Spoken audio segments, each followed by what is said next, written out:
श्री शिवाय नमस्तुभ्यम। ओम नमः शिवाय। प्रिय भक्तजनों, आप सभी का हमारे YouTube चैनल पर हार्दिक स्वागत है। आप सभी पर भगवान शिव, माता महागौरी की कृपा सदैव बनी रहे, इसी मंगल कामना के साथ आइए सुनते हैं सावन मास महात्म आज की ये पावन कथा।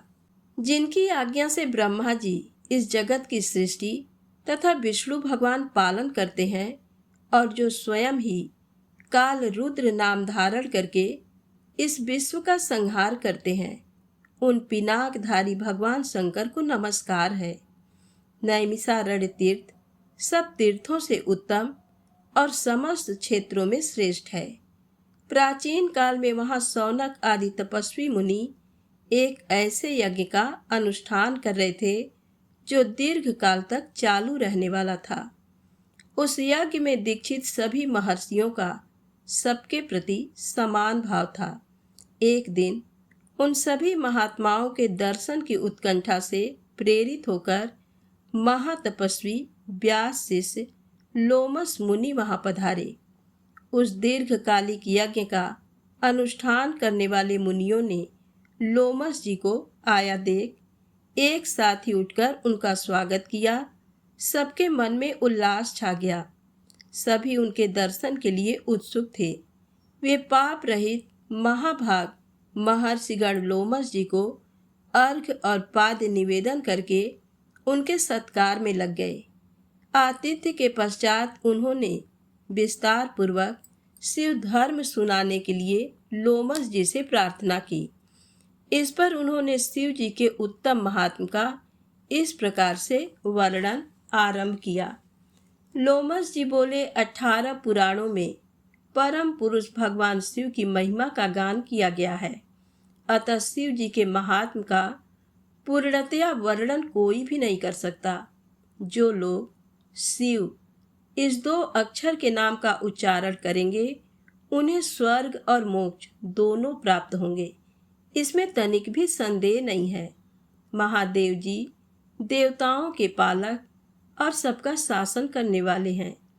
वे बड़े उदार और औढ़रदानी हैं। उन्होंने अपना सब कुछ दूसरों को दे डाला है, इसीलिए वे सर्व कहे गए हैं। जो सदा कल्याण करने वाले भगवान शिव का भजन करते हैं वे धन्य हैं। जिन्होंने दूसरों की रक्षा के लिए विष भक्षण किया, दक्ष यज्ञ का विनाश किया, काल को दग्ध कर डाला और राजा श्वेत को संकट से छुड़ाया, उन महादेव जी की महिमा का वर्णन कौन कर सकता है। मुनियों ने पूछा, मुने, भगवान शिव ने कैसे विष भक्षण किया तथा कैसे दक्ष यज्ञ का विनाश किया, वे सब बातें हमें बताइए। हमारे मन में वह सब सुनने के लिए बड़ी उत्कंठा है। लोमस जी बोले, विप्रगण, पूर्व काल की बात है। प्रजापति दक्ष ने परमेष्ठी ब्रह्मा जी के कहने से अपनी पुत्री सती का विवाह महात्मा शंकर जी के साथ कर दिया था। एक दिन वे ही दक्ष स्वेच्छानुसार घूमते हुए नैमिषारण्य में आए। वहाँ के ऋषि मुनियों ने उनका बड़ा आदर सत्कार किया। संपूर्ण देवताओं और असुरों ने भी स्तुति और नमस्कार के द्वारा दक्ष का सम्मान किया, किंतु भगवान शंकर ने उनको प्रणाम नहीं किया। दक्ष ने जब इस बात की ओर लक्ष्य किया तब उनके मन में बड़ा क्रोध हुआ। वे प्रजापति ठहरे, ये अपमान कैसे सहते। उन्होंने तुरंत भगवान शिव के प्रति कटु वचनों की बौछार आरंभ कर दी। अहो, ये संपूर्ण देवता और असुर भी मेरे चरणों में मस्तक झुकाते हैं। श्रेष्ठ ब्राह्मण भी अत्यंत उत्सुक होकर मुझे प्रणाम करते हैं, परंतु वह शंकर दुष्ट पुरुषों की भांति मेरे सामने शीश क्यों नहीं झुकाता। वह भूत प्रेतों का स्वामी है और सदा प्रेत पिशाचों से घिरा रहता है, फिर भी अपने को महान समझता है। इसलिए आज मैं उसे शाप देने को उद्यत हुआ हूँ। श्रेष्ठ ब्राह्मणों, मेरी बात सुनो और इसका पालन करो। आज से इस रुद्र को मैंने यज्ञों से बहिष्कृत कर दिया। दक्ष का ये कठोर वचन सुनकर नंदी को बड़ा क्रोध हुआ। वे बोले, अहो, मेरे स्वामी महेश्वर यज्ञ भाग से वंचित किए गए।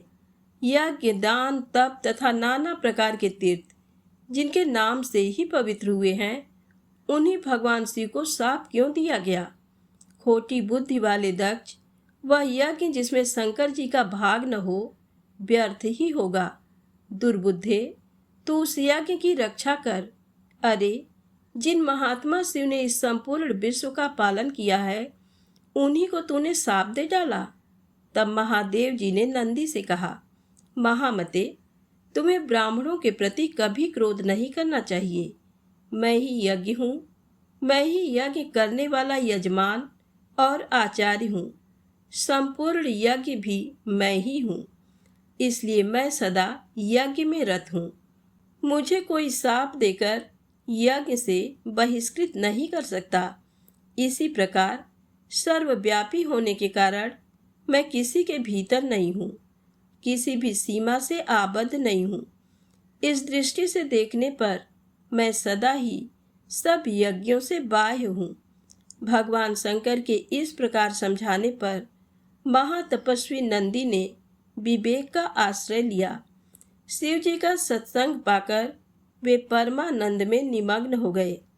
उधर मुनियों से घिरे हुए दक्ष भी अत्यंत रोष में भरकर अपने स्थान को चले गए।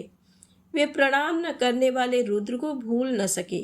बारंबार उनका स्मरण करके क्रोध से जलने लगे। भगवान शिव की ओर से उन्होंने श्रद्धा हटा ली और वे शिव के उपासकों की निंदा में संलग्न रहने लगे। एक समय दक्ष ने स्वयं ही एक महान यज्ञ का आयोजन किया। उसमें उन्होंने बड़े बड़े तपस्वी ऋषि मुनियों को बुलाया। वशिष्ठ आदि अनेक महर्षि उस महायज्ञ में पधारे। अगस्त्य, कश्यप, अत्रि, वामदेव, भृगु, दधीच, भगवान व्यास, भरद्वाज और गौतम, ये तथा और भी बहुत से महर्षि वहां आए। सभी देवगण, समस्त लोकपाल, विद्याधर, गंधर्व तथा किन्नरों का भी आगमन हुआ। उस यज्ञ में सत्यलोक से लोक पितामह ब्रह्मा जी तथा वैकुंठ धाम से भगवान विष्णु भी बुलाए गए थे। इंद्राणी के साथ देवराज इंद्र, रोहिणी के साथ चंद्रमा तथा अपनी प्रिया के साथ वरुण देव भी आए थे। कुबेर पुष्पक विमान पर, वायुदेव मृग पर तथा अग्निदेव बकरे की सवारी पर चढ़कर पधारे थे। नैऋत्य कोण के अधिपति नैऋति प्रेत के कंधे पर बैठकर आए थे। इस प्रकार सब लोग दक्ष की यज्ञशाला में उपस्थित हुए। दक्ष ने सबका सत्कार किया। उनके यहाँ विश्वकर्मा के बनाए हुए अनेक दिव्य भवन थे। वे सभी बहुमूल्य उपकरणों से सजे हुए तथा अत्यंत प्रकाशमान थे। उन्हीं भवनों में दक्ष ने अपने समागत अतिथियों को यथा योग्य स्थान देकर ठहराया। दक्ष का वह महायज्ञ कनखल तीर्थ में आरंभ हुआ। उसमें उन्होंने भृगु आदि तपोधनों को ऋत्विज बनाया। अनेक प्रकार के कौतुक और मंगलाचार संपन्न करके दक्ष ने उस यज्ञ की दीक्षा ली। साथ में उनकी धर्म पत्नी भी बैठी। ब्राह्मणों ने स्वस्ति वाचन किया। उस समय अपने सुहृदों से घिरे हुए दक्ष अपना महत्व बढ़ जाने के कारण अधिक सुशोभित हो रहे थे। इसी समय महर्षि दधीच ने वहां दक्ष से इस प्रकार कहना आरंभ किया, प्रजापते, ये देवेश्वर गण, ये बड़े बड़े महर्षि तथा लोकपाल भी तुम्हारे यज्ञ मंडप में पधारे हैं, तो भी पिनाक पाणी महात्मा शंकर के बिना ये यज्ञ अधिक शोभा नहीं पा रहा है। जिनके बिना मंगल भी अमंगल रूप में ही परिणत हो जाते हैं तथा जिन त्रिनेत्रधारी भगवान के अधिकार में आने पर अमंगल भी तत्काल मंगल के रूप में बदल जाते हैं, वे अब तक यहाँ क्यों नहीं दर्शन दे रहे हैं?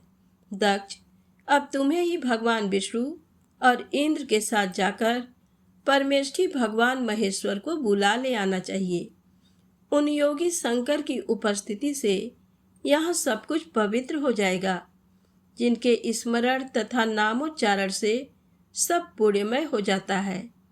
दधीच का ये वचन सुनकर दक्ष क्रोध में भर गए और बड़ी उतावली के साथ उत्तर देने लगे। उनका भीतरी भाव तो दूषित था, किंतु ऊपर से वे हंसते हुए से बोल रहे थे। उन्होंने कहा, संपूर्ण देवताओं के मूल हैं भगवान विष्णु, जिनमें सनातन धर्म की स्थिति है, जिनमें संपूर्ण वेद, यज्ञ और नाना प्रकार के सत्कर्म भी प्रतिष्ठित हैं। वे भगवान विष्णु तो यहाँ पधारे ही हैं। सत्यलोक से लोक पितामह ब्रह्मा जी भी आ गए हैं। उनके साथ समस्त वेद, उपनिषद और नाना प्रकार के आगम भी हैं। इसी प्रकार आप जैसे निष्पाप महर्षिगण भी आ गए हैं। जो यज्ञ कर्म के योग्य है, शांत चित्त और सुपात्र हैं, वे सब महात्मा यहाँ पदार्पण कर चुके हैं। आप सब महर्षिगण वेद के वाक्य तथा उसके अर्थ के भी तत्वज्ञ हैं। दृढ़ता पूर्वक व्रत का पालन करने वाले हैं। आपके होते हुए अब हमें रुद्र से क्या प्रयोजन है? ब्राह्मण, आप सब लोग मिलकर मेरे इस महान यज्ञ को सफल बनावें। दक्ष की बात सुनकर दधीच ने कहा, पवित्र अंतःकरण वाले समस्त श्रेष्ठ महर्षियों और देवताओं के समुदाय में ये बड़ा भारी अन्याय हुआ है कि भगवान शिव को आमंत्रित नहीं किया गया। महात्मा शंकर के बिना इस यज्ञ में शीघ्र ही महान विघ्न होने वाला है। ऐसा कहकर महर्षि दधीच अकेले ही दक्ष की यज्ञशाला से निकल पड़े और तुरंत अपने आश्रम को चले गए। उनके चले जाने पर दक्ष ने हंसते हुए कहा, ब्राह्मणों, दधीच शंकर के प्रेमी हैं, वे चले गए। आप सब लोग वैदिक सिद्धांत में रत रहने वाले हैं। भगवान विष्णु आप सबके अग्रणी हैं। अब शीघ्र ही आप लोग मेरे यज्ञ को सफल बनावें। तब उन सभी महर्षियों ने वहाँ देव यज्ञ प्रारंभ किया। इसी समय महादेवी दक्ष कुमारी सती ने, जो गंध मादन पर्वत पर अपनी सखियों के साथ विराजमान थी, रोहिणी के साथ चंद्रमा को कहीं जाते हुए देखा। वे यज्ञ में ही जा रहे थे। सती ने अपनी सखी विजया से कहा, विजया, तू शीघ्र जाकर पूछ तो सही, ये चंद्रमा कहाँ जाएंगे? उनके आदेश से विजया चंद्रमा के समीप गई और यथोचित विनय के साथ उनकी यात्रा का उद्देश्य पूछा। चंद्रमा ने दक्ष के यज्ञ में जाने का सब वृत्तांत बता दिया। ये सुनकर विजया को बड़ा हर्ष और विस्मय हुआ। उसने तुरंत लौटकर सती से चंद्रमा की कही हुई सब बातें कह सुनाई। सुनकर सती देवी ने विचार किया, क्या कारण है जो पिताजी मुझे नहीं भुला रहे हैं? क्या मेरी यशस्विनी माता भी मुझे भूल गई? आज मैं भगवान शंकर से इसका कारण पूछती हूँ। ये निश्चय करके सती देवी ने सखियों को वहीं ठहरा दिया और स्वयं भगवान शंकर के पास गई। उन्होंने देखा त्रिनेत्रधारी महेश्वर सभा मंडप में विराजमान है। चंड मुंड आदि सभी पार्षद उन्हें सब ओर से घेर कर बैठे हैं। बाण, भृंगी, नंदी, महाकाल, महारौद्र, महामुंड, महाशिरा, धूम्राक्ष, धूम्रकेतु, धूम्रपाद तथा अन्य बहुत से गण भगवान रुद्र का अनुवर्तन करने वाले हैं। वे सभी जितेंद्री तथा वीतराग हैं। लोक कल्याणकारी भगवान शंकर इन सबसे घिरे हुए हैं और परम अद्भुत आसन पर विराजमान है। सती का मन भगवान शिव का दर्शन करते ही उनकी ओर आकृष्ट हो गया। वे सहसा उनके समीप चली गईं।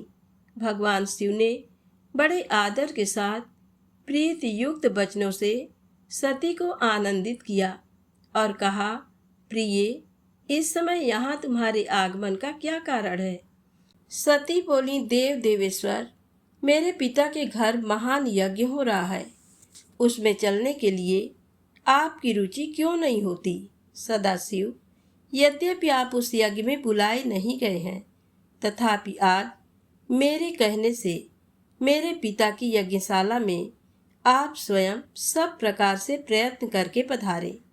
सती का ये वचन सुनकर महादेव जी ने मधुर वाणी में कहा, हे कल्याणी, तुम्हारे पिता की दृष्टि में जो देवता, असुर तथा किन्नर आदि सम्माननीय हैं, वे सब निस्संदेह उनके यज्ञ में पहुंच गए हैं। सुंदरी, जो लोग दूसरों के घर बिना बुलाए जाते हैं, वे वहां मृत्यु से भी अधिक कष्टदायक अपमान को प्राप्त होते हैं। सुबह दूसरों के घर जाने पर इंद्र भी लघुता को प्राप्त होते हैं, इसलिए तुम्हें भी दक्ष के यज्ञ में नहीं जाना चाहिए। महात्मा भगवान शंकर के इस प्रकार कहने पर सती ने अपने पिता के प्रति रोष प्रकट करने वाले वचनों में कहा, हे नाथ, जिनसे संपूर्ण यज्ञ सफल होते हैं, वे देव देवेश्वर तो आप ही हैं। फिर आपको भी मेरे दुराचारी पिता ने आमंत्रित नहीं किया। उस दुरात्मा के मन में आपके प्रति सद्भाव है या दुर्भाव, ये सब मैं जानना चाहती हूँ। इसलिए अभी पिता के यज्ञ मंडप में जाती हूँ। देव देव जगतपते, मुझे वहाँ जाने की आज्ञा दीजिए। सती देवी के यूँ कहने पर भगवान महेश्वर बोले, उत्तम व्रत का पालन करने वाली देवी, यदि ऐसी बात है तो तुम इस नंदी पर सवार हो, नाना प्रकार के प्रमथ गणों को साथ लेकर तुम शीघ्र वहाँ की यात्रा करो। मैं आज्ञा देता हूँ। भगवान शिव के आदेश से 60,000 रुद्रगण सती देवी के साथ चले। उन गणों से घिरी हुई देवी ने अपने पिता के घर की ओर प्रस्थान किया। सती देवी जब पिता के घर चली गईं, उस समय सब बातों पर विचार करके भगवान महेश्वर ने अपने मुख से ये वचन निकाला, अपने पिता द्वारा अपमानित होकर दक्ष कुमारी सती अब फिर यहाँ लौटकर नहीं आएंगी। तो आज की कथा यही समाप्त होती है। तो प्रेम से बोले शंकर भगवान गौरी माता की जय हो। आइए सुने शिव चालीसा पाठ, स्तुति और आरती। श्री गणेश गिरिजा सुवन मंगल मूल सुजान, कहते अयोध्या दास तुम देहु अभय वरदान। जय गिरिजापति दीन दयाला, सदा करत संतन प्रतिपाला। भाल चंद्रमा सोहतनी के, कानन कुंडल नाग फनी के। अंग गौर सिर गंग बहाए, मुंड माल तन चार लगाए। वस्त्र खाल बाघंबर सोहे, छवि को देख नाग मुनि मोहे। मैना मातु की हमें दुलारी, बाम अंग सोहत छवि न्यारी। कर त्रिशूल सोहत छवि भारी, करत सदा शत्रुन क्षयकारी। नंदी गणेश सोहें तह कैसे, सागर मध्य कमल है जैसे। कार्तिक श्याम और गणराऊ, या छवि को कही जात न काऊ। देवन जब ही जाय पुकारा, तब ही दुख प्रभु आप निवारा। किया उपद्रव तारक भारी, देवन सब मिले तुम ही जुहारी। तुरत सडानन आप पठायो, लौ निमेष महामारी गिरायो। आप जलंधर असुर संहारा, सुयस तुम्हार विदित संसारा। त्रिपुरासुर सन युद्ध मचाई, सबहि कृपा कर लीन बचाई। किया तपहि भागीरथ भारी, पूरब प्रतिज्ञाता सुपुरारी। दानिन मह तुम सम को नाही, सेवक या स्तुति करत सदाही। वेद नाम महिमा तव गाई, अकथय अनादि भेद नहीं पाई। प्रगट उदधि मंथन में ज्वाला, जरे सुरासुर भये बिहाला। कीन्ह दया तह करी सहाई, नीलकंठ तब नाम कहाई। पूजन रामचंद्र जब कीन्हा, जीत के लंक विभीषण दीन्हा। सहस कमल में हो रही धारी, कीन्ह परीक्षा तब ही पुरारी। एक कमल प्रभु राख्यऊ जोई, कमल नयन पूजन जह सोई। कठिन भक्ति देखी प्रभु शंकर, भय प्रसन्न दिए चित भर। जय जय जय अनंत अविनाशी, करत कृपा सबके घटवासी। दुष्ट सकल नित मोह सतावे, भ्रमत रहे मोहि चैन न आवे। त्राहि त्राहि मैं नाथ पुकारो, एहि अवसर मोहि आनो बारो। लय त्रिशूल शत्रुन को मारो, संकट से मोहि आनो बारो। मातु पिता भ्राता सब कोई, संकट में पूछत नहीं कोई। स्वामी ये कह आस तुम्हारी, आय हरहु अब संकट भारी। धन निर्धन को देत सदाही, जो कोई जांचे वो फल पाही। स्तुति के ही विधि करो तुम्हारी, क्षमाओ नाथ अब चूक हमारी। शंकर हो संकट के नाशन, मंगल कारण विघ्न विनाशन। योगी यति मुनि ध्यान लगावे, नारद सारद शीस नवावे। नमो नमो जय नमो शिवाय, सुर ब्रह्मादिक पार न पाया।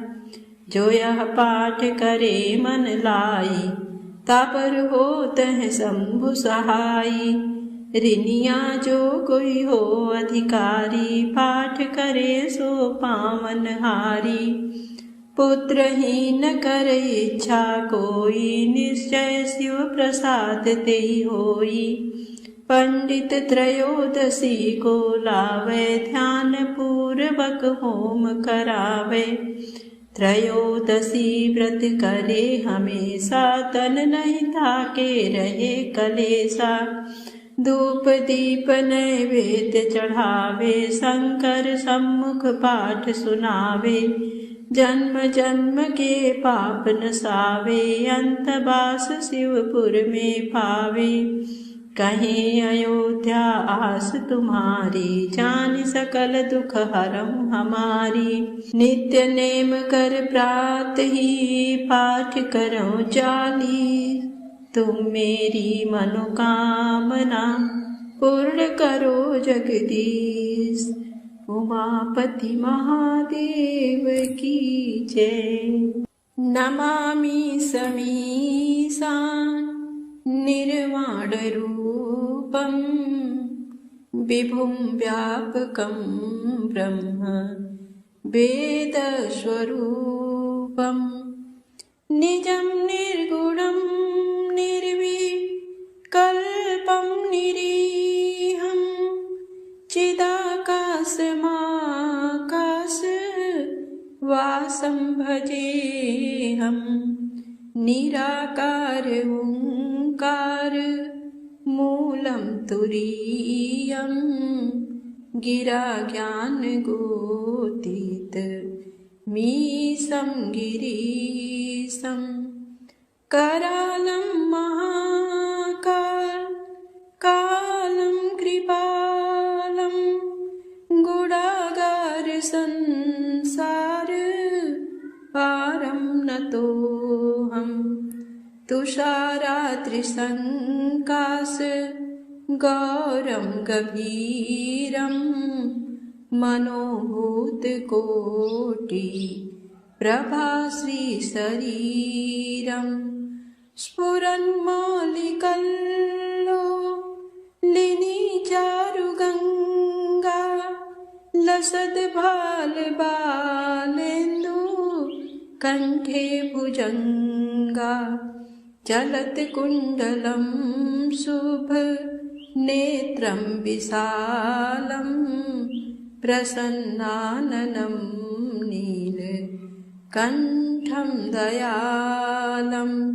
मृगाधीश चर्मां वरं मुण्डमालं, प्रियं शङ्करं सर्वनाथं भजामि। प्रचण्डं प्रकृष्णं प्रगल्भं परेशं, अखण्डम् अजं भानु कोटिप्रकाशम् त्रयः शूलनिर्मूलनं शूलपाणिं भजेऽहं भवानी पतिं भावगम्यं कलातीत कल्याण कल्पान्तकारी सदा सच्चिदानन्द दाता पुरारी चिदानन्द संदोह मोहापहारी प्रसीद प्रसीद प्रभो मन्मथारी नयावदुमानात् पादारविन्दं भजन्ति ह लोके परे वा नराणां न तावत् सुखं शान्ति सन्तापनाशं प्रसीद प्रभो सर्वभूताधिवासं न जानामि योगं जपं नैव पूजां नतोऽहं सदा सर्वदा सम्भुतोऽभ्यं जराजन्म दुःखाघातातप्यमानं प्रभो पाहि आपन् नमामि स शम्भो प्रभो पाहि आपन् नमामि स शम्भो रुद्राष्टकमिदं प्रोक्तं विप्रेण हरतोषे ये पठन्ति नरा भक्त्यां तेषां शम्भु प्रसीदति ब्रह्ममुरारिसुरार्चितलिङ्गं निर्मलभासितशोभितलिङ्गं जन्मजदुःखविनाशकलिङ्गं तत्प्रणमामि सदा शिवलिङ्गं तत्प्रणमामि सदा शिवलिङ्गं देवमुनिप्रवरार्जितलिङ्गं कामदहं करुणाकरलिङ्गं रावणदर्पविनाशनलिङ्गं तत्प्रणमामि सदा शिवलिङ्गं तत्प्रणमामि सदा शिवलिङ्गं सर्वसुगन्धिसुलेपितलिङ्गं बुद्धिविवर्धनकारणलिङ्गं सिद्धसुरासुरवन्दितलिङ्गं तत्प्रणमामि सदा शिवलिङ्गं तत्प्रणमामि सदा शिवलिङ्गं कनकमहामणिभूषितलिङ्गं फणिपतिवेष्टितशोभितलिङ्गं दक्षसूयज्ञविनाशनलिङ्गं तत्प्रणमामि सदा शिवलिङ्गं तत्प्रणमामि सदा शिवलिङ्गं कुङ्कुमचन्दनलेपितलिङ्गं पङ्कजहारसुशोभितलिङ्गं सञ्चितपापविनाशनलिङ्गं तत्प्रणमामि सदा शिवलिङ्गं तत्प्रणमामि सदा शिवलिङ्गं देवगणार्चितसेवितलिङ्गं भावैरभक्तिभिरेव च लिङ्गं दिनकरकोटिप्रभाकरलिङ्गं तत्प्रणमामि सदा शिवलिङ्गं तत्प्रणमामि सदा शिवलिङ्गं अष्टदलोपरिवेष्टितलिङ्गं सर्वसमुद्भवकारणलिङ्गं अष्टदरिद्रविनाशितलिङ्गं तत्प्रणमामि सदा शिवलिङ्गं तत्प्रणमामि सदा शिवलिङ्गं सुरगुरुसुरवरपूजितलिङ्गं सुरवनपुष्पसदार्जितलिङ्गं परात्परं परमात्मकलिङ्गं तत्प्रणमामि सदा शिवलिङ्गं तत्प्रणमामि सदा शिवलिङ्गं लिङ्गाष्टकमिदं पुण्य यः पठेत् शिवसन्निधौ शिवलोकमवाप्नोति शिवेन सह मोदते। शेषगङ्गयर्धङ्ग पार्वती सदा विराजत कैलासी नंदी भृंगी नृत्य करत हैं धरत ध्यान सुर सुख राशि शीतल मंद सुगंध पवन बह बैठे हैं शिव अविनाशी करत गान गंधर्व सप्त स्वर राग रागिनी मधुरासी यक्ष राक्ष भैरव जह डोलत बोलत हैं बन के वासी कोयल शब्द सुनावत सुंदर भ्रमर करत है गुंजासी कल्पद्रुम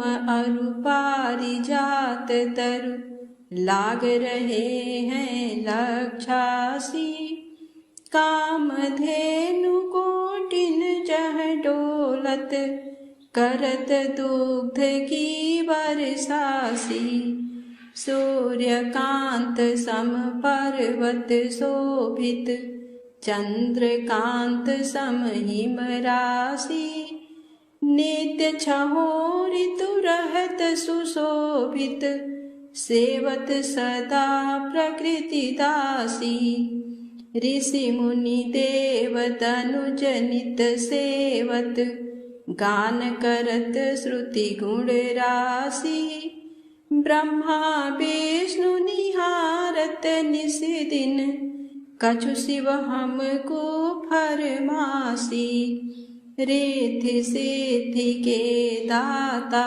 शंकर नित सत चित आनंद राशि जिनके सुमिरत ही कट जाती कठिन काल यम की फांसी त्रिशूल धर जी का नाम निरंतर प्रेम सहित जो नर गासी दूर होए विपदा उस नर की जन्म जन्म शिव पद पासी कैलासी काशी के वासी अविनाशी मेरी सुधि लीजो सेवक जान सदा चरणन को अपनो जान कृपा कीजो तुम तो प्रभु जी सदा दयामय अवगुण मेरे सब ढकियो सब अपराध क्षमा कर शंकर किंकर की बिनती सुनियो शीस गंगयर धंग पार्वती सदा विराजत कैलासी नंदी भृंगी नृत्य करत हैं धरत ध्यान सुर सुख राशि बम बम शिव कैलाशपति बम बम शिव कैलाशपति बम बम शिव कैलाशपति उमापति महादेव की जय।